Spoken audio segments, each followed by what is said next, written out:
Então, boa tarde a todos. Hoje a gente vai começar as apresentações dos seminários, né? Então, a Brenda mandou o material da peça As Bodas de Fígaro, do Beaumarchais, que é do romantismo francês, né?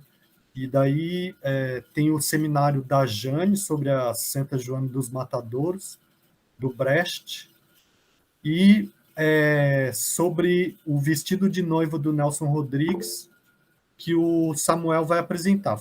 Bom, eu começo falando da minha peça, que vai ser o trabalho desenvolvido, é Santa Joana dos Matadouros, de Bertold Brecht.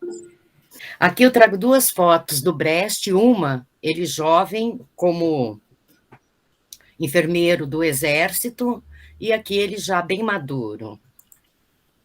Bom, eu começo falando sobre o início do século XX, as motivações na Europa, envolvendo artes, letras, ideias e ideais, aonde automaticamente entra o jogo político.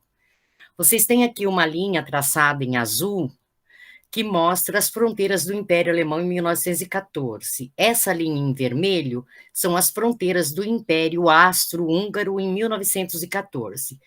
E a verde é a fronteira do Império Russo, também em 1914. Toda essa linha alaranjada são os territórios que se tornaram independentes em 1923. Tá.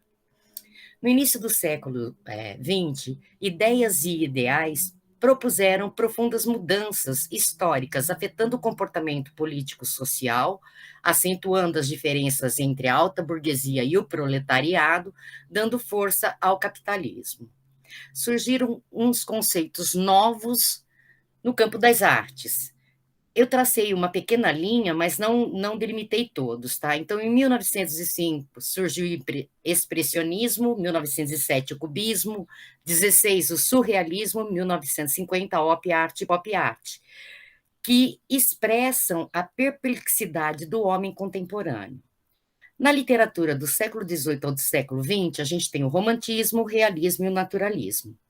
E na dramaturgia, que é o nosso foco, o dramaturgo alemão Bertold Brecht se manifestou contra o teatro realista. Ele julgava que o teatro poderia instruir e transformar a sociedade e, para tal, deveria forçosamente ser político.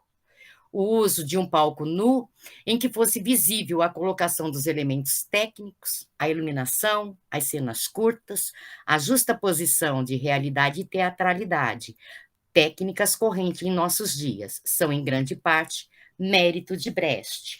E aqui eu ressalto o efeito V, que é a distanciação, estranhamento, e vão aparecer outras referências a esse mesmo efeito com outros nomes, a quebra da quarta parede, que é só verificada em cena, onde sem a quarta parede, aquela parede ilusória que divide ator e plateia, a gente assiste ao vivo e a cores ali na hora, a montagem e troca de cenários, a troca de figurino, e também a exploração do gesto social, que coloca em cena o ator próximo do público.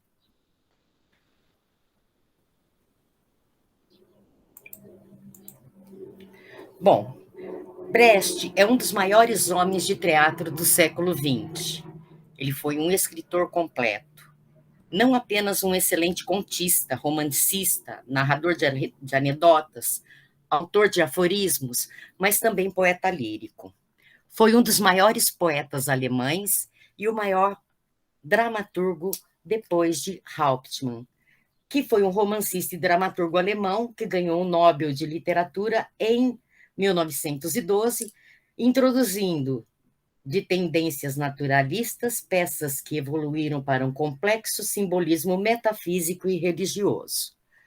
Brecht nasce em 10 de fevereiro de 1898, em Augsburg, Berlim Leste. Foi o criador do teatro épico anti-aristotélico. Ele buscava esclarecer as questões sociais da época, fugia dos interesses da elite dominante. Em 1914, com 16 anos, ele publica num jornal seu primeiro texto. ele se muda para Munique, interrompe seus estudos de medicina para servir como enfermeiro em um hospital durante a Primeira Guerra Mundial. Em 1918, ele retorna a Munique e inicia sua carreira teatral e literária. Aqui está uma foto dele com a esposa, a Marianne. Bom, com o objetivo de entender o conceito de teatro ético, o pressuposto tradição intelectual alemã é fundamental, e sem compreendê-lo, o que vem depois fica sem sentido ou arbitrário. Sendo a tradição alemã muito vasta, aqui interessa destacar apenas a divisão da produção literária em gêneros, que é dividida em três gêneros. O gênero lírico, que trata da interioridade ou da subjetividade. O gênero épico, que trata da vida pública ou a dimensão da vida cotidiana, no sentido de tudo que acontece na rua, com muita gente envolvida, em situação como a que nós estamos, em esfera política, de negócios, das guerras e acadêmicas, escolares e tudo mais.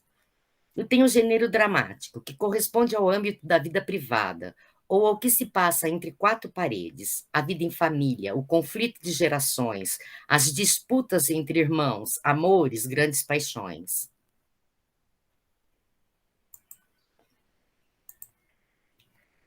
Bom, existem duas formas de se dividir a produção de Brecht. Eu vou começar falando da forma cronológica. Na forma cronológica, a vida dele se baseia na escrita que ele fez no lugar onde ele morava. E o primeiro período deste processo acontece na Baviera. Em 1922, ele escreve Tambores da Noite e Baal. Em 1923, A Vida de Eduardo II da Inglaterra. Também em 1923, ele casa-se com Marianne Sophie, com quem tem uma filha. Em 1924, Na Selva da Cidade.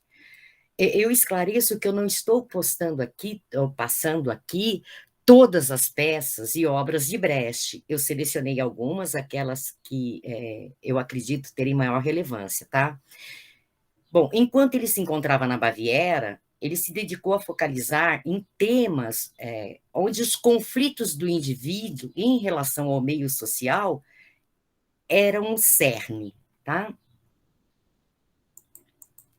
Eu trouxe 4 fotos das peças dele: Tambores da Noite, Baal, A Vida de Eduardo II e Na Selva das Cidades. Sendo que esse Baal, eu consegui uma foto do grupo teatral que ele fundou, representando.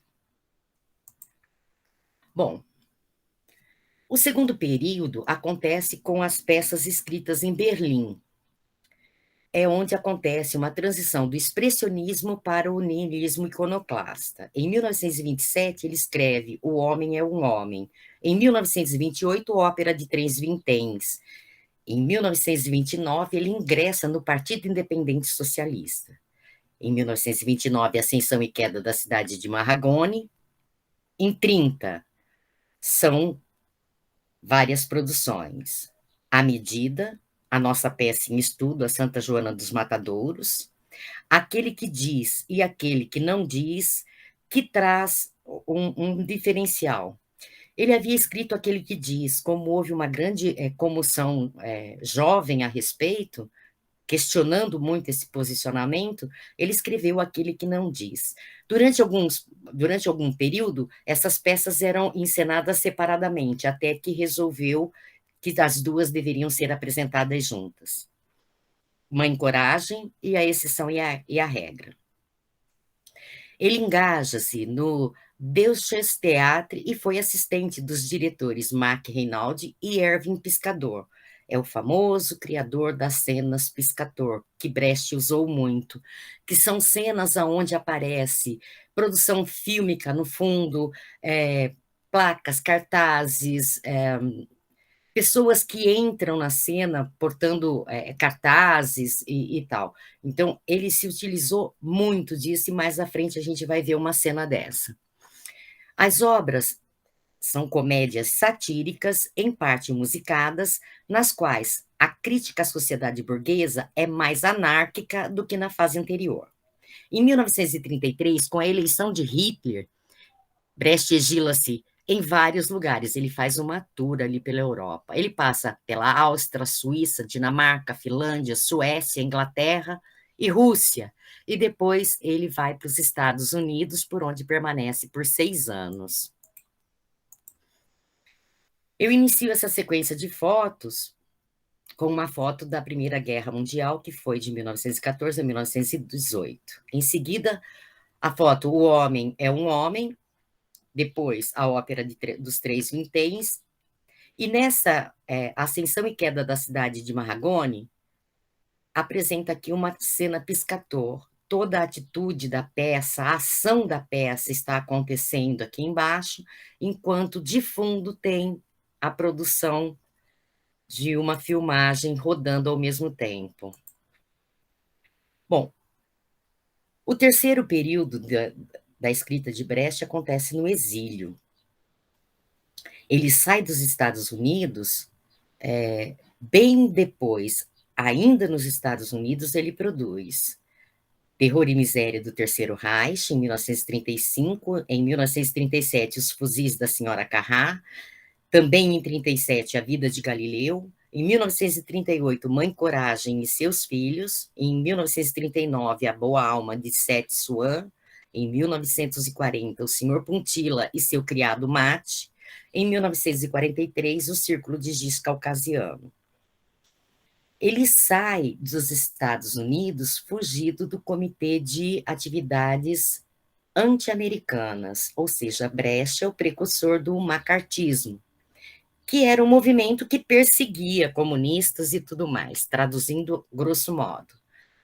Deste país, ele vai para a Alemanha Oriental, mas só vai para a Alemanha Oriental em 1947, bem depois do fim da Segunda Guerra Mundial, é que ele retorna a Berlim. Em 1948, publica o livro Estudos sobre Teatro, onde apresenta a teoria do teatro épico. Em 1949, com o apoio do governo da Alemanha, Brecht funda uma companhia de teatro chamada Berliner Ensemble. Bom, aqui eu dou sequência às fotos, né? A Boa Alma de Sessuan, o Senhor Puntilla, o Círculo de Giz Caucasiano e fecho com a Segunda Guerra Mundial, tá? Em 45. Eu falei das duas divisões, das duas maneiras de se dividir a produção de Brecht. A primeira foi a cronológica, e agora eu vou apresentar uma maneira que é referente à forma como ele escreveu as suas obras. A primeira fase é considerada expressionista, que é puramente emocional ou emocionalmente intensa. Nessa fase, a gente encontra as produções de 1922, Tambores de Angola e Baal, Na Selva das Cidades, em 1924, e O Homem é um Homem, em 1927. Aí nós passamos para a segunda fase, que é uma fase de arrefecimento emocional, que se divide em duas etapas. A primeira etapa é uma etapa de uma escrita mais cínica. Em 1928, ele escreve a Ópera dos Três Vinténs. Em 1929, Ascensão e Queda da Cidade de Marragone. Em 1930, a nossa obra em estudo, que é a Santa Joana dos Matadouros. E aí ele vai para a segunda etapa, que é uma fase mais didática ou gélida. Em 1930 elas acontecem. Então aparece a medida, a exceção e a regra, aquele que diz sim e diz não. E chegamos à terceira fase dessa escrita, que é considerada a fase da maturidade, ou omelette surprise, que é onde se unem a emocionalidade juvenil com o congelamento que veio dessa fase intermediária. Nessa terceira fase, é escrito em 1937 A Vida de Galileu, em 1939 A Alma Boa de Seth Swan, em 40 O Senhor Puntilla e Seu Criado Mate, e em 43 O Círculo de Giz Caucasiano. Bom, aqui uma fala de Rosenfeld. Analisando esse procedimento à luz do efeito de alienação típico do teatro brasileiro, do teatro brechtiano, Ele acrescenta: o choque alienador e sujeitado pela omissão sarcástica de toda uma série de elos lógicos, fato que leva à confrontação de situações aparentemente desconexas e mesmo absurdas. O leitor, assim, é provocado, cabe a tarefa de restabelecer o nexo.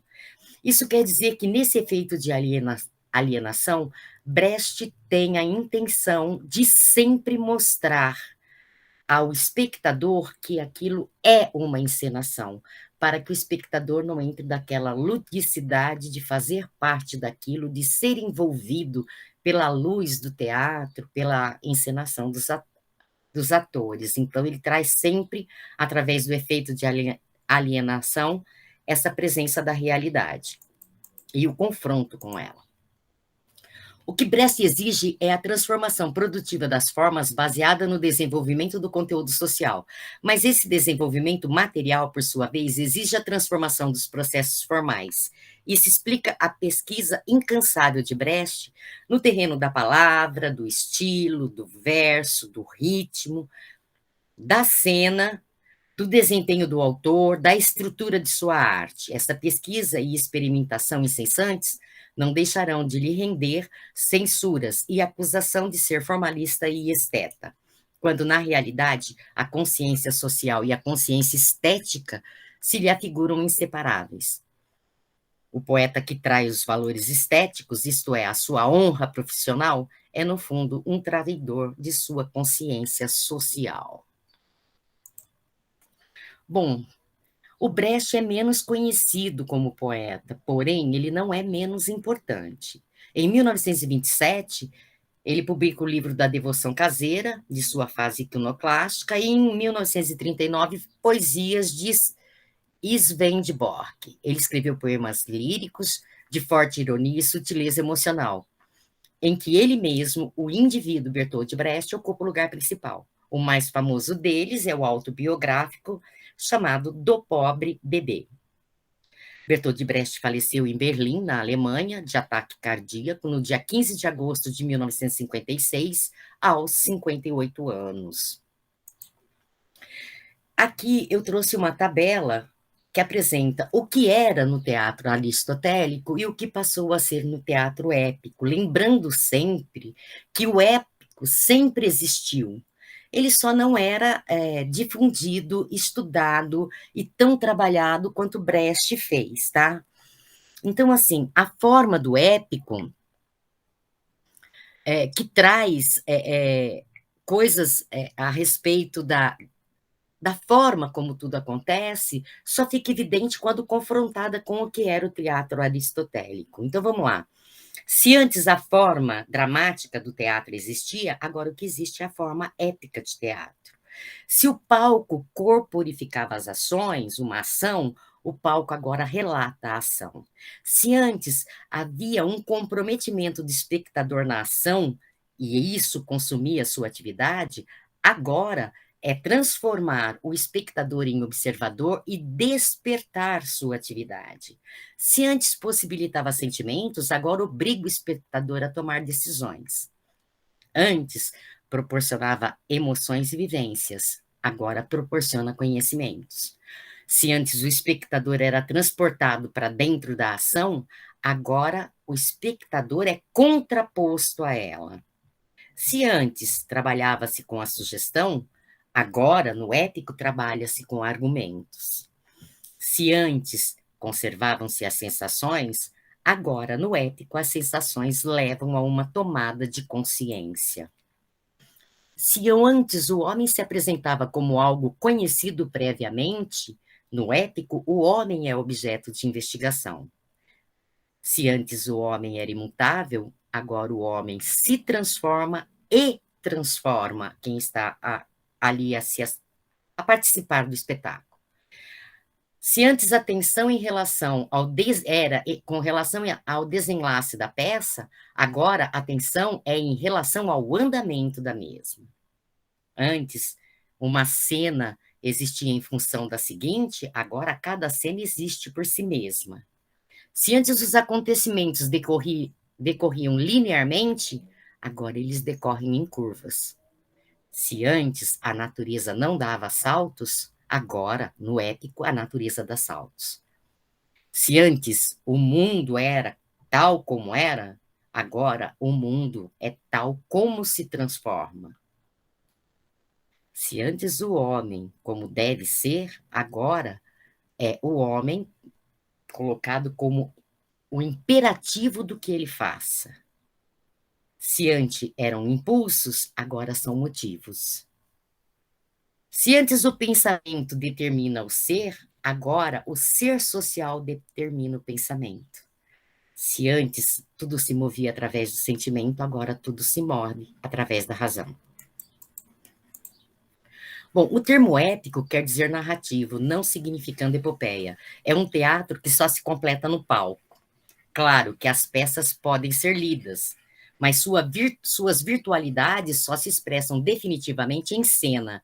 Um drama tradicional tende a reduzir-se ao diálogo interhumano, manifestando o choque de vontades conflitantes. Toda a realidade do drama tradicional tinha que ser reduzida ao diálogo. Até aqui tá tudo bem, gente? Ok.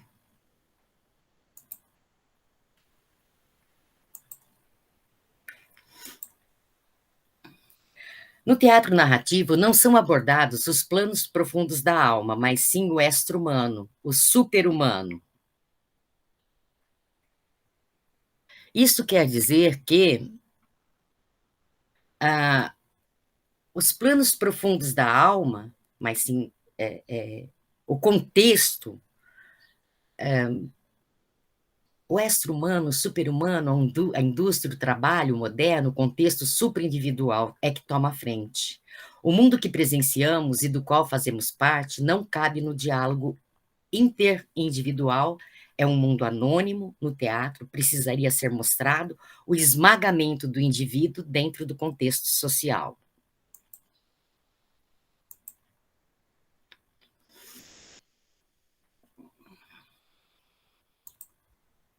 Deu uma travadinha, mas tá. Bom, ele quer que o canto que aparece nas suas obras não seja seja de atores, não de cantores, ou seja, a dicção deve ser perfeita, as canções são importantes e elas têm que ser faladas, inteligíveis, mais que cantadas.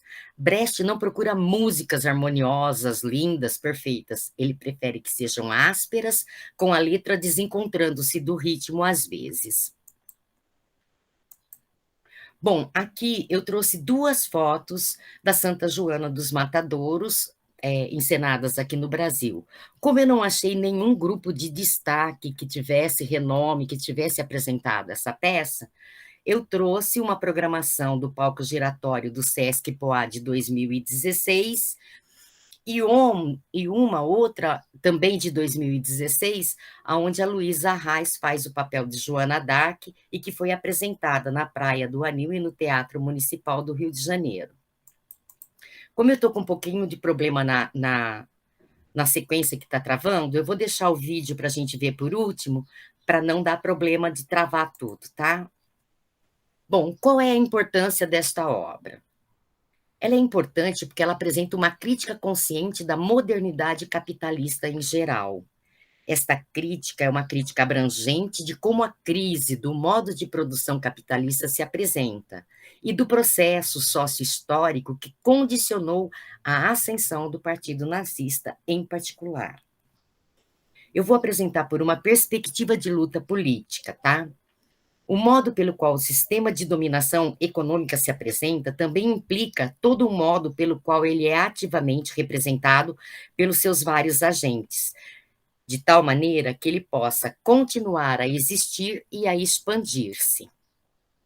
Ou seja, através dos grandes financistas, industriais, trabalhadores, partidos políticos, organizações da sociedade civil e aparelhos privados de hegemonia, são alguns dos fatores sociopolíticos da reprodução do capitalismo, cujas percepções e ações dentro dele condicionam a perenidade do sistema como um todo. Bom, o quanto a representação é capitalista? Se a gente pensar que desde o fim dos anos 20, Brecht se debruça sobre a questão da representabilidade do capitalismo com o intuito de produzir uma crítica informada de como o sistema se apresentava e de como seus componentes humanos representavam seus papéis sobre essa égide, fica claro que toda a obra de Brecht passa por esse processo de representação social. O signo de luta de classes modernas atravessa a teoria e a prática do teatro épico de ponta a ponta, entre outras razões, devido à compreensão de que os valores e significados burgueses eram sistemática e metodicamente recolocados por meio da produção cultural daquela classe, em ascensão e agora dominante.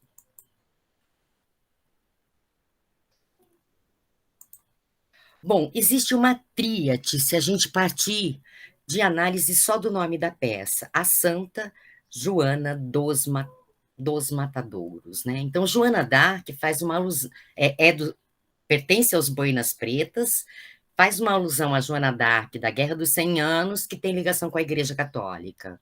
O matadouro é um local onde as mercadorias do gênero animal são abatidos, ao mesmo tempo traz essa ideia mortífera, visceral, processual e comercial, relacionando a carne e o corpo, tanto do animal abatido quanto de quem irá trabalhá-lo e consumi-lo.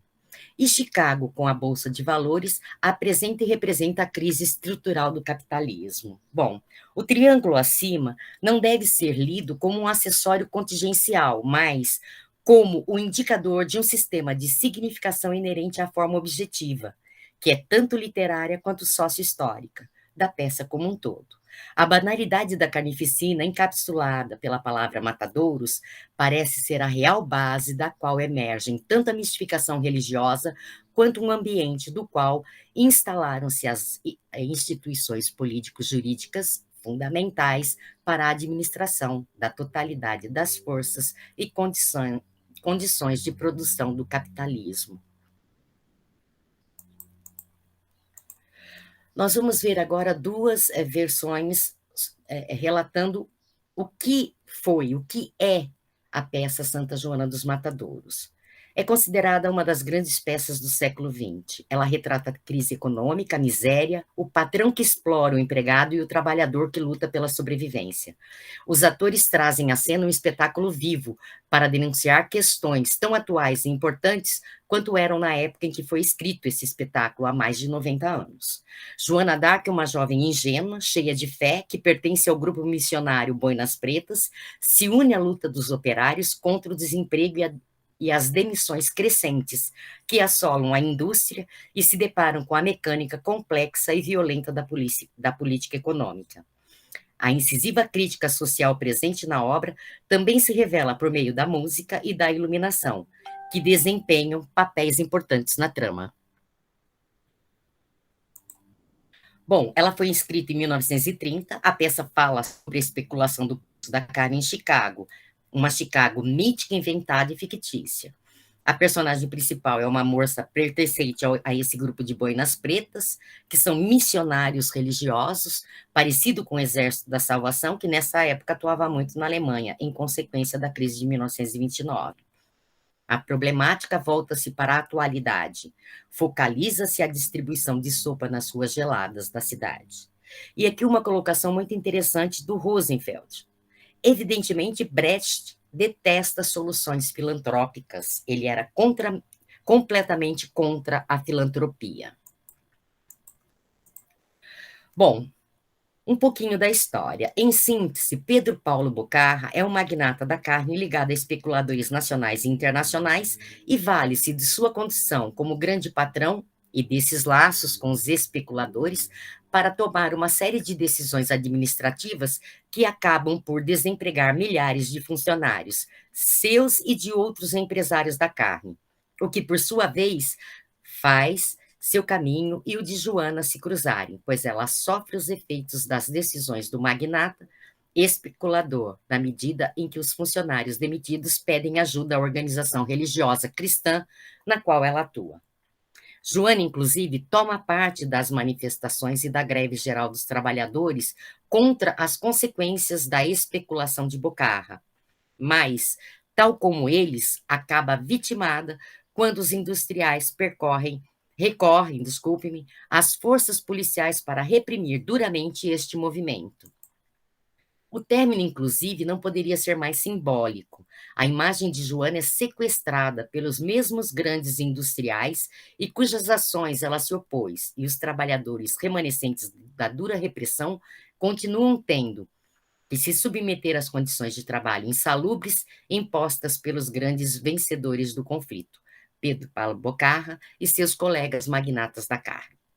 Brecht apresenta uma visão crítica dos mecanismos pelos quais o capitalismo se perpetua como sistema econômico mundialmente hegemônico, abordando questões como a especulação financeira, figurada em especial por Bocarra, o rei dos frigoríficos, e pelos outros magnatas da carne. Suas consequências deletérias para a classe trabalhadora e o papel das organizações religiosas, no caso de a Santa Joana dos Matadouros, os Boinas Pretas, grupo ao qual Joana pertence no ensino da ação dramática, no processo de desengajamento político dos trabalhadores. O uso da igreja não para unir, mas sim para afastar dos trabalhos políticos os trabalhadores. A presença de temas políticos diretamente relacionados à situação da classe trabalhadora no sistema capitalista é reconhecida pela crítica como um traço fundamental e distintivo do chamado teatro épico de Brecht. Eu vou apresentar uma ficha de análise da obra muito simples, porque não é esse o intento da disciplina, tá? Normalmente, os atos ou cenas de uma peça giravam em torno dos tradicionais 5 atos. Esta peça de Brecht tem 12 atos. Os personagens em destaque, eu elenquei apenas 4 de acordo com sua relevância, que tem uma participação mais direta no desenrolar dos fatos, que é a Joana d'Arc, a tenente dos Boinas Pretas, como protagonista, Pedro Paulo Bocarra, o rei dos frigoríficos, como antagonista, Slift, o corretor que faz armações e leva Pedro Paulo à derrocada. Paulo Schneider, que é o major dos Boinas Pretas, o religioso master que deveria cooptar os pobres para se juntar à causa trabalhadora e que acaba se bandeando pelo lado do dinheiro, né, do capital. Aí temos vários personagens secundários, a maioria trazem nome, então são os 4 magnatas da carne em conserva, a viúva, o trabalhador esperto, que fica com as coisas do morto, o tenente dos Boinas Pretas, que intervém durante uma pequena parte de uma cena, uma soldada boina preta que acompanha a Joana d'Arc num dos embrólios dela junto aos ricaços, e o locatário do quartel e casa dos Boinas Pretas, que vai lá para receber o dinheiro. E aí, inúmeros personagens de figuração. Bom, o texto principal, ele não tem quase nenhuma rubrica, ou seja, é muito livre, não há uma determinação de tempo, espaço, de marcação de palco, nada. O tempo cronológico gira em torno de um mês, um pouco mais, e eu parto daqueles 20 dias de alimentação grátis que é dado à viúva, mais o sumiço de Joana por 8 anos, por 8 dias, mais alguns dias antes, foi quando começou a peça, e mais 1 ou 2 dias depois que tudo finaliza. O espaço é a cidade fictícia de Chicago, e o ambiente é sempre carregado de características socioeconômicas. Então, é assim, diante da indústria, diante do quartel dos Boinas, diante da Bolsa de Carne, na região dos Matadouros, no centro financeiro da cidade, na casa dos Boinas, no escritório do Bocarra, num botequim da região dos Matadouros, noutra parte dos Matadouros, numa esquina qualquer de Chicago, numa região deserta dos Matadouros, ou seja, tendo como função situar os personagens no tempo, no espaço, no grupo social e ser a projeção dos conflitos vividos. A época é não datada, mas deduzida, é pós-crise de 1929, né? Tenho mais um videozinho curto. E, para finalizar, a lição que se pode tirar de A Santa Joana dos Matadouros é que, por mais rica e inspiradora que esta peça seja, ela está longe de ser um mapa do que fazer, mas, no lugar disso, seria melhor pensá-la como um lembrete de rupturas, continuidades e o imperativo de se descrever, entender e produzir processos críticos.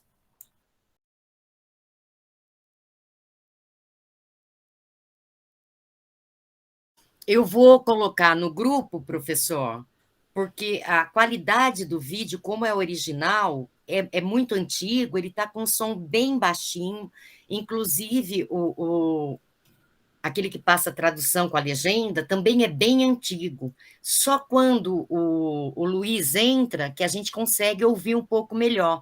Mas é fantástico a visão daquela comoção na formação do partido, que é o começo dos movimentos sindicais, que é o que Brecht traz muito para a gente, né? Então, por isso que eu coloquei.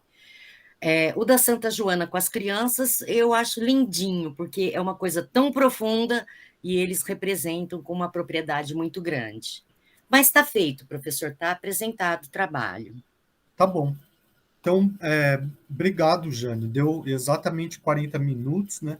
Claro que se passar um pouquinho, não vai assim, né? Eu acho que deu para dar uma boa ideia da peça, né? E também da proposta do Brecht, né? Da ideia dele, né? E, assim, o mais importante é a gente conhecer a obra dele, né? E entender por que é que ele faz, ele propõe essa mudança estética, né? Que está relacionado com uma ideia política, né? Eu fiquei muito preocupada em transmitir a ideia do efeito V, que passa como efeito V, distanciação, estranhamento, alienação, porque isso a gente vivencia quando assiste uma peça. E quando a gente fala, parece que não tem tanta profundidade, mas é algo assim muito diferente.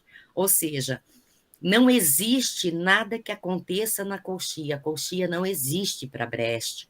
Tudo acontece em cena aberta.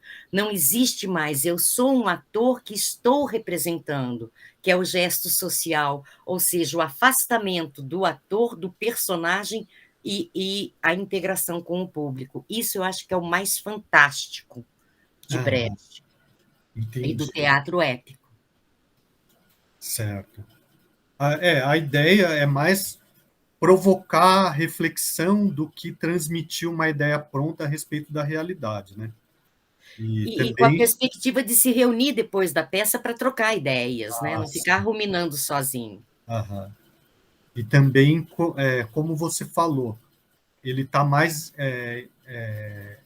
ele tá mais preocupado com os aspectos políticos e sociais do que com a subjetividade, a profundidade psicológica dos personagens, esse tipo de coisa, né?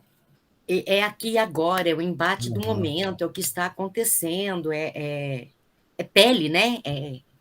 Não é aquela coisa lúdica daquele cenário todo com cortina que fecha, com cenário que desce, com cenário que sobe, né? Maquinário. Não, é o pessoal a vive a cores. Quem teve a curiosidade de assistir um pedacinho que seja da peça que eu mostrei, ela é bastante atual, feita com roupas atuais, porque não existe uma delimitação de personagem.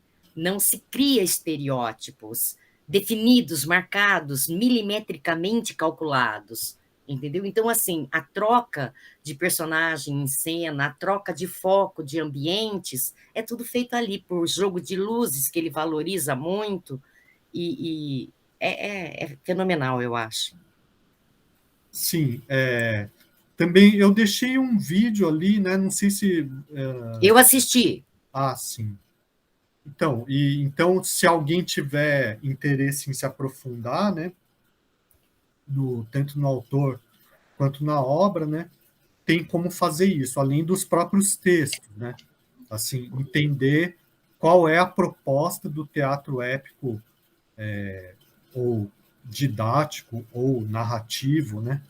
Certo? Por que que ele entende que o teatro tradicional não dá conta da proposta dele, né? Certo? Alguém quer fazer alguma pergunta, alguma observação? Assim, lembrando que a apresentação da Jane está feita, né? Mesmo que vocês façam alguma pergunta ou alguma observação, isso não vai diminuir de forma alguma a nota dela, certo? Eu estou perguntando isso pelo o aspecto da disciplina. Da disciplina. Se alguém quer algum esclarecimento a respeito do autor ou da peça, certo?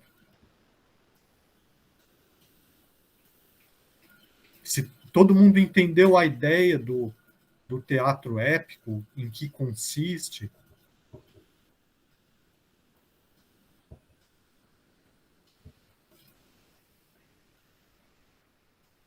Bom, então isso significa que se numa optativa eu fizer pergunta a respeito, todo mundo sabe, né? É isso?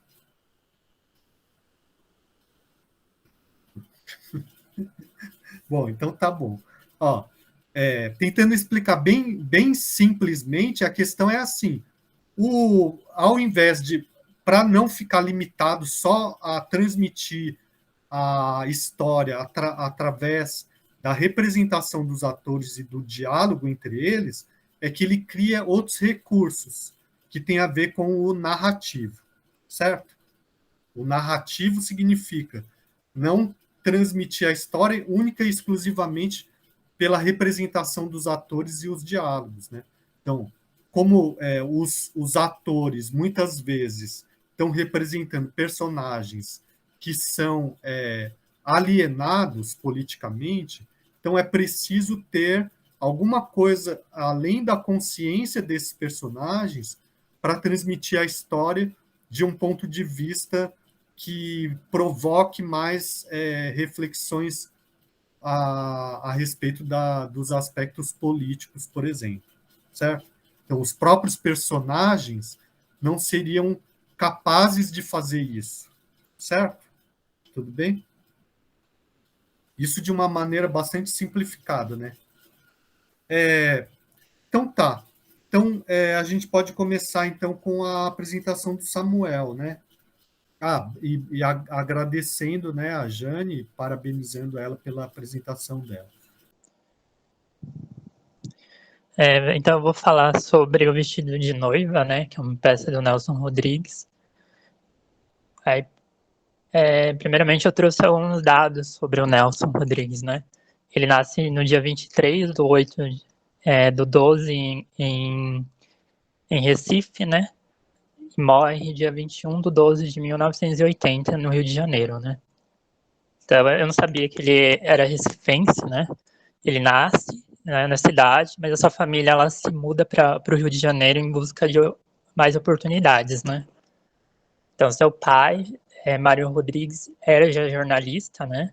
Como o próprio Nelson Rodrigues, ele foi também jornalista. Então, ele funda o Jornal da Manhã, né? Que o Nelson Rodrigues acaba trabalhando desde os 13 anos, né? Então, após um episódio, o pai, Mário, né, ele perde o jornal para o sócio, ele cria outro jornal, né, chamado O Crítica, né. Em 26 de 1929, né, acontece uma tragédia, né, o irmão Nelson Rodrigues, Ricardo, ele é assassinado, né, por uma escritora chamada Silvia Tibal, né. Ele é assassinado pelo motivo de que as colunas do jornal, né, divulgaram alguns casos dessa escritora, né, alguns casos extraconjugais. Ela também estava em processo de separação, né, na época era muito mal visto pela sociedade. Então ela acaba, infelizmente, assassinando o Ricardo, né, e se deixa marcas muito profundas na família inteira, até que o pai dele não aguenta e morre 3 meses depois, né.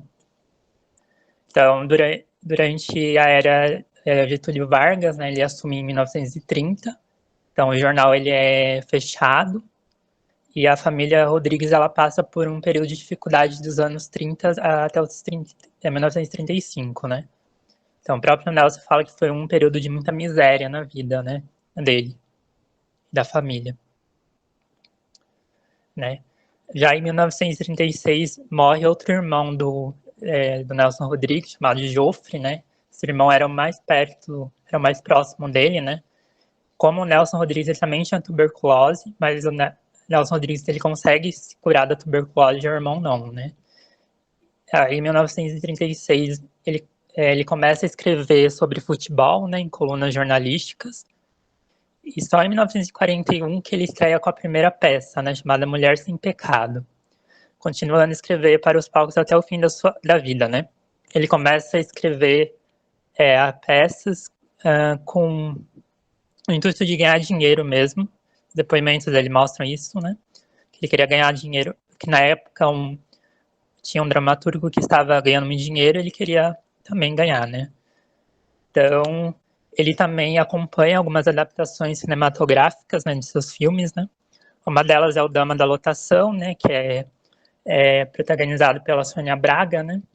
Que é um filme bastante famoso. E ele morre no dia 21 de dezembro de 1980, né? Após complicações de um aneurisma cerebral. Então, ele tem algumas peças, né? As peças dele são divididas em 3 categorias, né? São as peças psicológicas, as peças míticas e as tragédias cariocas, né? Entre as peças psicológicas está o Vestido de Noiva, né? Que eu vou falar hoje. Das peças míticas, né? Tá Álbum de Família. Então, essas peças míticas tinham o interesse de denunciar, né? A falta de moralismo que a família burguesa tinha, né?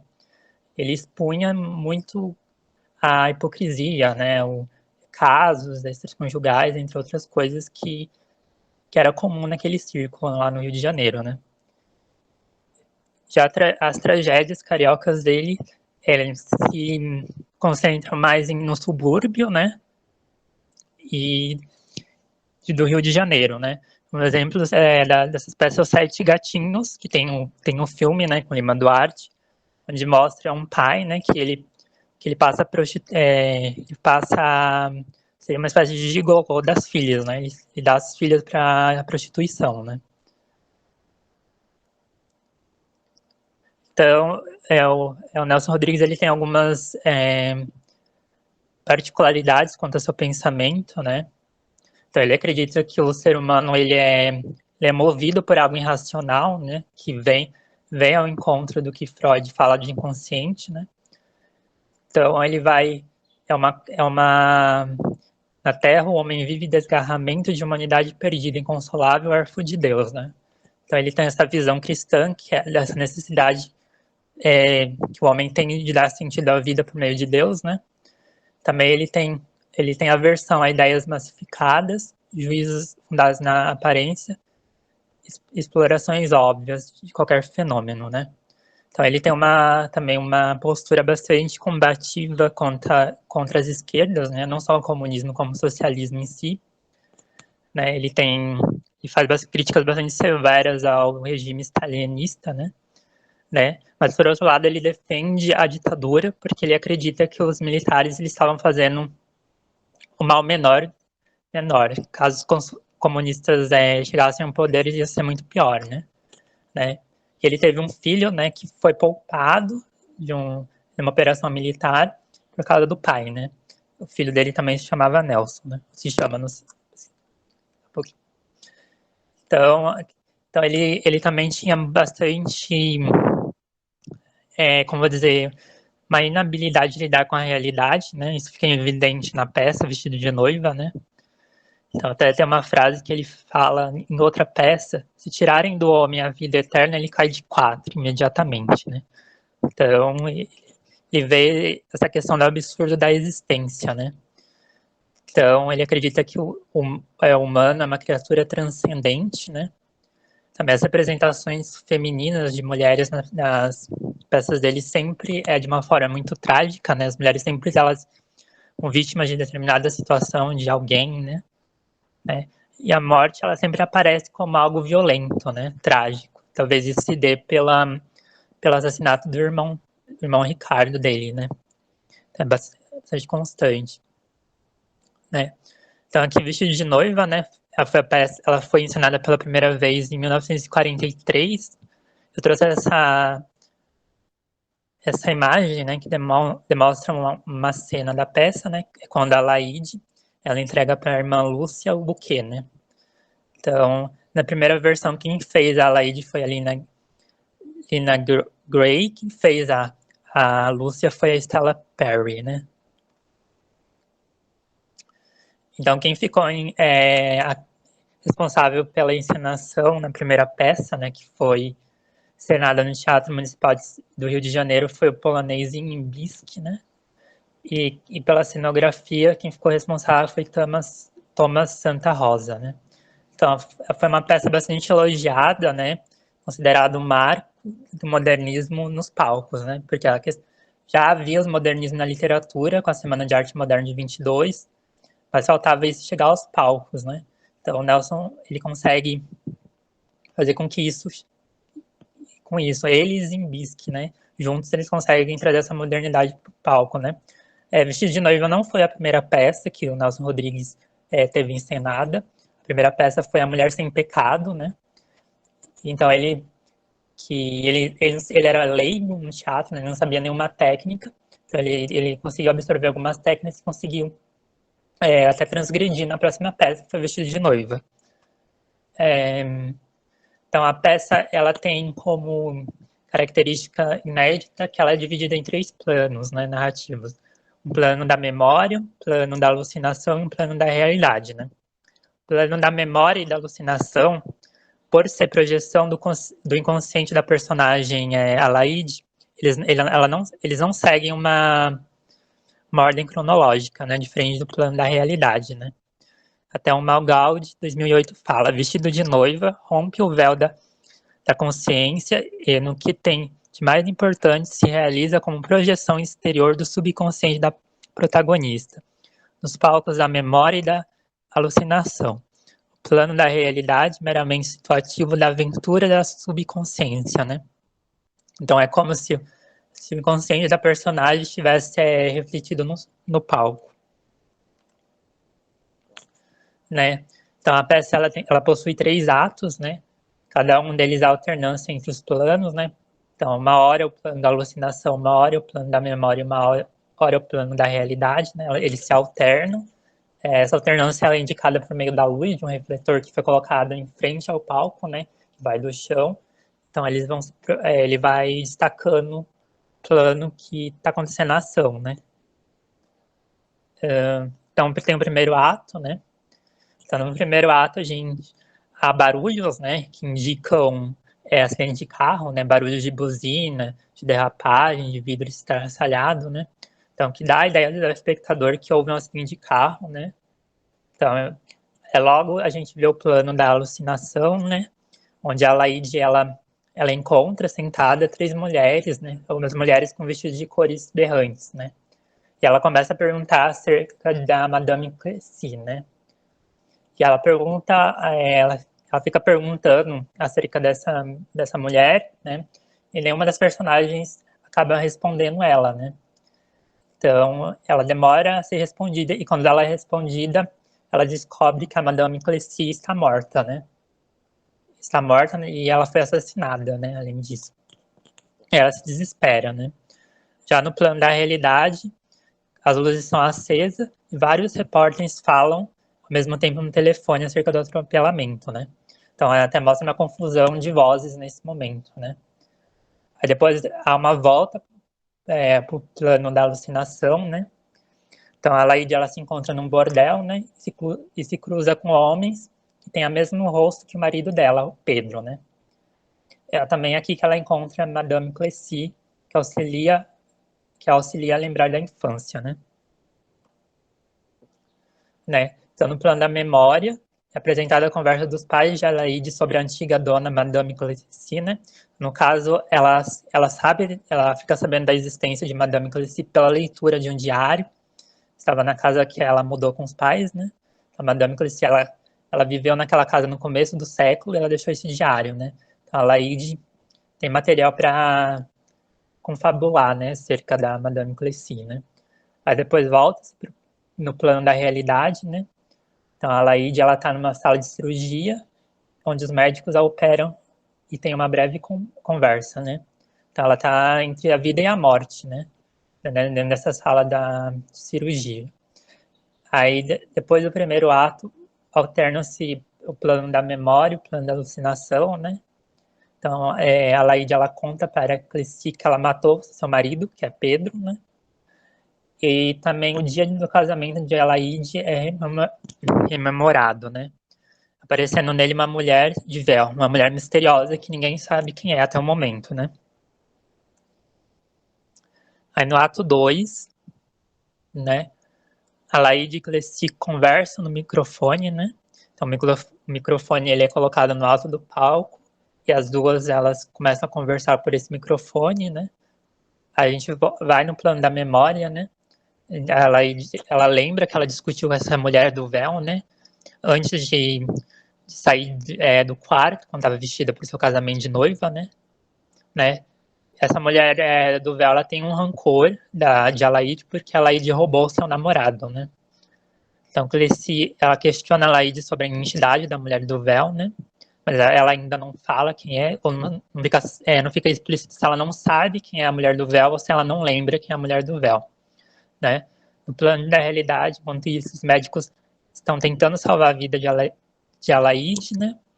E no plano da alucinação, dois homens descem das escadas laterais, que nem duas escadas laterais no palco, os círios na mão, né? Ou seja, com tochas nas mãos, e quando chegam em frente a uma cruz, ajoelham-se,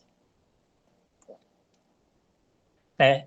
Então, numa dessas cenas, né, a mulher do véu revela seu desejo de se vingar contra a Laíde, né?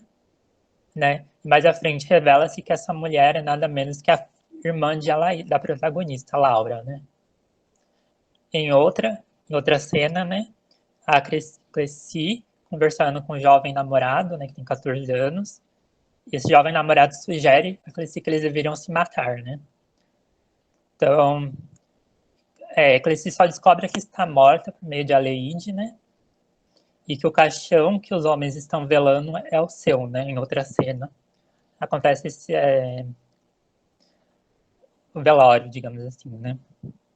Aí depois volta-se no plano da realidade, né?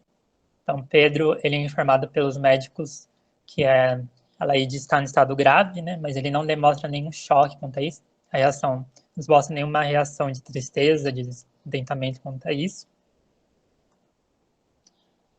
Aí no terceiro ato, né, que é o ato final da peça, a Laíde, ela se dá conta de que não matou o marido, né? Ela tinha achado que matou o marido com uma barra de ferro, né? Mas isso não ocorreu, só foi uma alucinação, né? Mas ainda no plano da alucinação, ela e a irmã continuam a discutir, né? Enquanto alguns personagens aparecem junto a elas, né, no quarto, né? No caso, os personagens são Pedro e a mãe das duas, né, que é a Lígia. Então, esses personagens batem a porta querendo saber o que está acontecendo, né? Mas as duas não deixam eles entrarem, né? Então, em outra cena, também no plano da alucinação, Cresci dá dinheiro ao namorado, né? E logo depois a mãe do garoto aparece querendo que Cresci deixe o filho em paz, né? Então há uma discussão entre as duas e Cresci coloca a mãe do namorado para fora, né, da casa, né? No plano da realidade, repórteres noticiam o acidente de Alaide, né? Porque descobre-se que Alaide era esposa de um importante engenheiro industrial, né? Por isso que houve todo esse alarde da mídia, né? De volta ao plano da alucinação, Alaide conta a Cleci sobre a morte da prostituta, né? Pedro aparece e ele e a Taíde discutem, né? Ela acusa de querer a morte dela, né? Então, Cleci desaparece da cena e aparece Pedro, né? Então, ela, entre aspas, joga na cara dele, né? Que ele estava querendo tramar a morte dela, né? Que aconteceu por um acidente, né? Porque uma cena, ela estava discutindo com Laura, ela saiu exaltada para a rua e o carro pegou ela, né? Então, foi uma tragédia. Após isso, Laura, ela aparece vestida de luto, né? Então, sugere-se que há um arrependimento da irmã, né? Da irmã que ficou viva. Então, a Laíde, a irmã, que é a Laura, e Pedro juntam suas cabeças, né? Então, Aí a Laide e Cleci, elas ficam de costas para a plateia, né? E no plano da realidade, os médicos revelam a morte de Alaide, né? No plano da realidade, Pedro, né? Em primeiro momento é repelido por Laura, né? Laura acusa de fazer ela tramar contra a irmã Alaide, né? Mas depois de um tempo numa viagem, eles acabam se casando, né? Então aquela cena que é um pouquinho.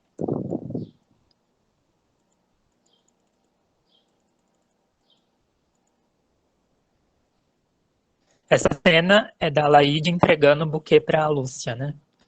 Então, aí mostra que acabam, entre aspas, em um final feliz, né? A peça. Essa apresentação. Samuel, você terminou? Sim, terminei, professor. Eu caí, desculpa. Ah, tá. Aqui são as Bom, referências. aham. Assim, você tem mais tempo, na verdade, né? Você levou 20 minutos, né? Sim. Bom, deu para perceber pela sua apresentação, né? Por que que essa peça é considerada a primeira peça do modernismo brasileiro, né? Alguém consegue dizer por quê, ou você próprio, Samuel? Então, é que eu estava lendo no texto, né? Eu li esses dois textos, né? O que o senhor deixou no Moodle, né? Moderna Dramaturgia Brasileira, e outro, Nelson Rodrigues, a Dramaturgia e Encenações, né? Então, os dois falam que até então, no teatro, né? Havia um certo lirismo nos versos, né? Então, os autores, né, de teatros dramaturgos, eles se preocupavam mais no lirismo das falas do que em passar uma naturalidade, né, os autores. Então, eram textos extremamente ritmados, né? Também outra questão era dos cenários, né? Os cenários eram bastante, como vou dizer, conservadores ainda. Então, Nelson Rodrigues, quando ele traz essa peça Vestido de Noiva, junto com Zimisky, ele moderniza, né? Tanto a questão do texto, né? Porque há uma ideia do texto ser rápido, né? Os diálogos são muito tete a tete, né? Digamos assim.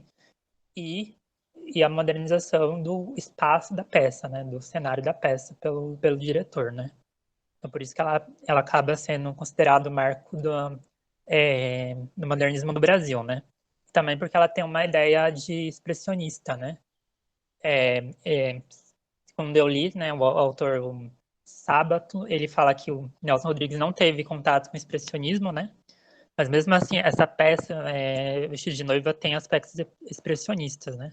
Então, os brasileiros, somente a elite, estavam acostumados a ver lá fora a apresentação, essa modernidade, mas não estavam acostumados aqui, que não tinha chegado aqui no Brasil ainda.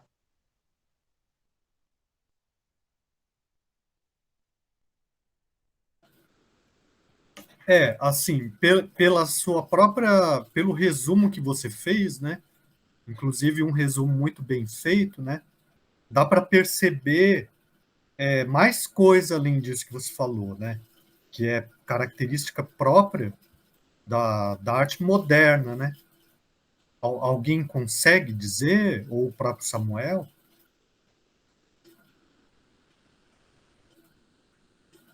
Eu acho que pode, não sei, pode também ser a questão dos personagens, né? São personagens não comuns, né? Burgueses, digamos assim, né? Não sei se tem a ver. Bom, mais alguém se arrisca? Por exemplo, você falou a respeito do expressionismo, né? Mas a gente pode falar de todas as vanguardas de um modo geral, né? Assim, que as vanguardas, elas são os movimentos culturais que vão dar início à modernidade nas artes, né? E elas todas têm alguns pontos em comum, né? Futurismo é outro, mas não só, elas em conjunto, né? se a gente pensar em como era... Não é só questão de rapidez, né? Por exemplo, se a gente for pensar nas outras peças que a gente viu até agora, né? E comparar com essa, né? O que dá para perceber de muito diferente, né? Por exemplo, a última peça que eu falei foi o Inspetor Geral, né? Foi a última peça sobre a qual eu falei. Daí a Jane falou sobre o Brecht. O Brecht também é moderno, né? Também é do século XX, né? Mas o Inspetor Geral não. Fala, Tarina. Não sei, vou chutar. Será que tem a ver com a estrutura, por exemplo, esse plano da alucinação, e aí tem um plano da realidade, e aí fica uma coisa que você vai absorvendo de acordo com fragmentos? Porque uma das características do modernismo é essa coisa da fragmentação, né? Aí não sei se seria isso. Sim. Isso é uma coisa essencial, né, para essa peça, né? Então, o resumo que o Samuel apresentou transmite muito bem o que a peça é, né?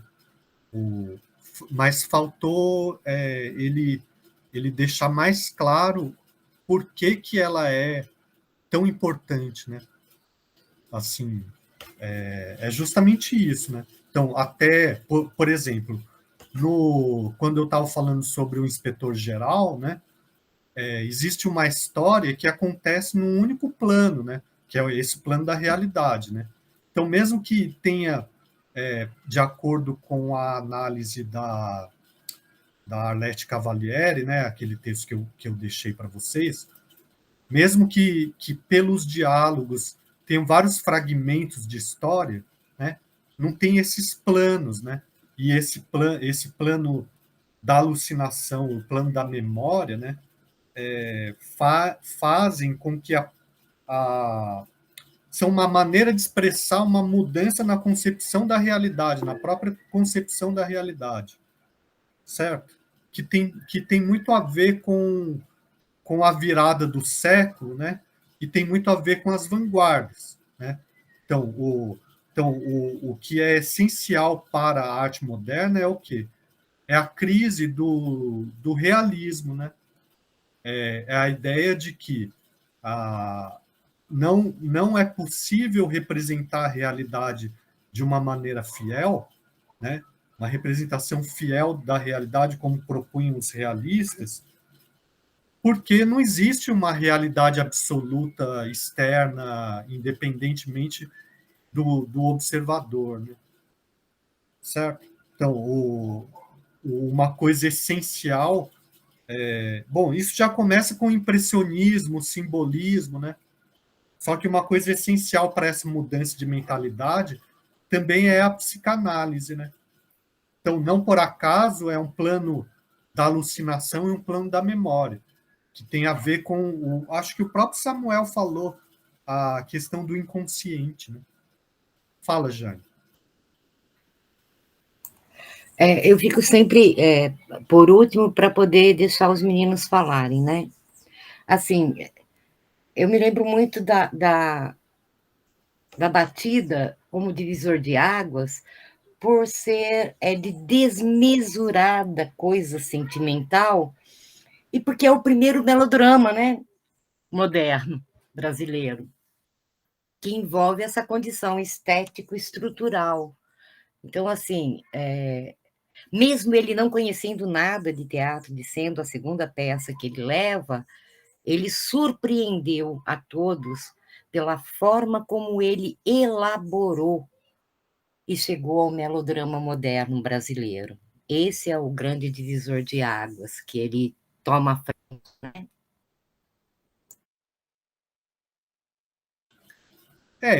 Assim, se for pensar, ele entra na cabeça da personagem, né?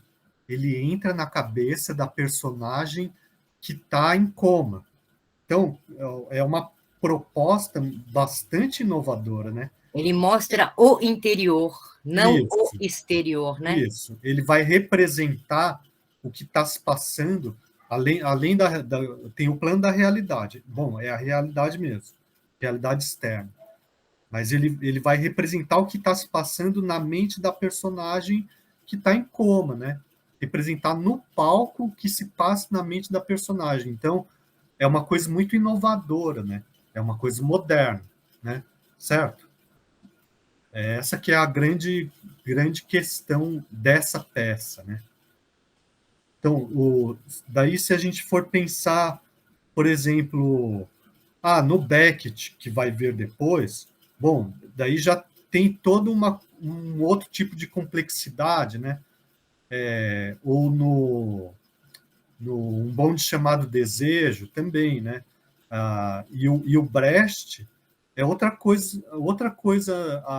outra ideia ainda bastante diversa, né?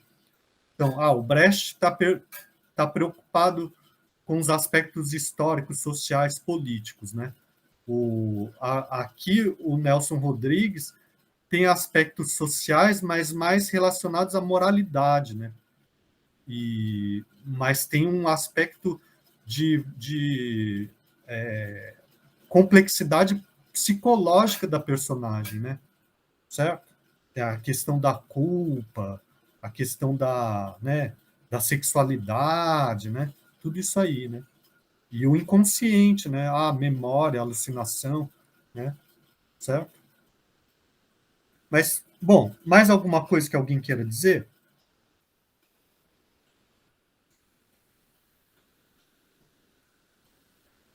Não?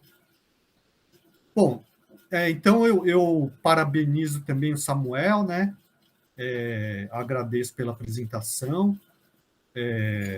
E daí, na próxima aula, se alguém quiser, quer dizer, se alguém quiser ainda fazer alguma pergunta relacionada com as questões gerais, né? Porque eu atualizei as faltas e atualizei aquele arquivo com os trabalhos da nota 1, né? De participação, certo? Então, se alguém quiser algum esclarecimento a respeito daquilo, pode ficar à vontade também, tá bom? Alguma coisa que alguém queira falar? Notas. Não, as notas do seminário você está falando? Professor. Não, eu só vou falar as notas depois de todos apresentados. Entendi. Porque eu comparo entre eles, né? É uma nota comparativa, tá bom? De acordo com aqueles critérios que eu elenquei ali naquele arquivo que eu mandei de orientação, tá bom? Então, exatamente por conta do arquivo que eu não entendi direito, eu achei que logo após a apresentação, segundo aqueles critérios, o senhor já passaria. Não, logo após todas as apresentações. Ok. Daí eu vou pensar um pouco a partir daqueles critérios. Porque, assim, de que maneira que eu cheguei naqueles critérios? A partir da experiência de correção de redação, né? Correção de redação de vestibular, que tem um grau de subjetividade, né? Como qualquer avaliação na nossa área, né? Mas os critérios tentam diminuir ao máximo esse grau de subjetividade, né? Então, de que maneira que são feitas as correções de redação de vestibular? Então, em primeiro lugar, um grupo de avaliadores lê um conjunto bastante significativo, né?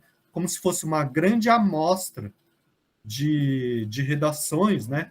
Para ver o que foi possível desenvolver a partir da mesma proposta. Então, foi dada a mesma proposta para todos os alunos, que no caso de um vestibular, são milhares, né? A partir dessa proposta, o que foi possível realizar? Então, pegam uma amostra bastante significativa e leem. Daí vão pensando a respeito daqueles critérios, né? Que são os mesmos. Todo ano são os mesmos critérios, só que o tema é diferente. Então, a partir daquele tema, né, como é que foi possível desenvolver, por exemplo, as redações, né? Então, é assim que eu faço. Como é um conjunto muito menor, então eu posso fazer com todos já apresentados, né? Certo? Mas o que eu posso dizer, para vocês já ficarem sossegados, é assim, bom, os 2 trabalhos estão satisfatórios, né? Certo? Ou seja, pelo menos a nota mínima para serem aprovados tem, certo? Só que, claro, isso é a nota 2, né? Então, tem que ver quanto da nota 1 que vocês realizaram para somar e fazer a média, né? Tudo bem? Professor, essa sua régua é de matar, cara. Nossa, que nervoso que dá. Não, Putz, fiquem tranquilos, assim, é só ver os meus alunos das turmas anteriores, né? Nenhum deles tem medo de mim, que eu se saiba. tivesse presencial, eu já teria corrido para meia dúzia deles, professor. Ah, A gente assim, não sabe, não conhece. Quando a gente conhece, é mais tranquilo. não, fiquem tranquilos, tá bom? Assim, geralmente eu só dou nota abaixo do satisfatório quando eu percebo que a pessoa não levou a sério ou ou trapaceou de alguma maneira, que não é o caso de vocês, certo? Tudo bem? Bom, mais alguma coisa que alguém queira falar?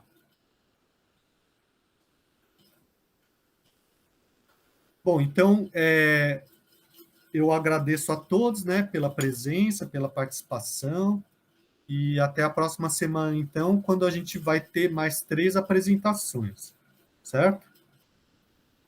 Até mais. Até mais, Pro. Tchau, Até gente. mais, Tchau, até. tchau. Até.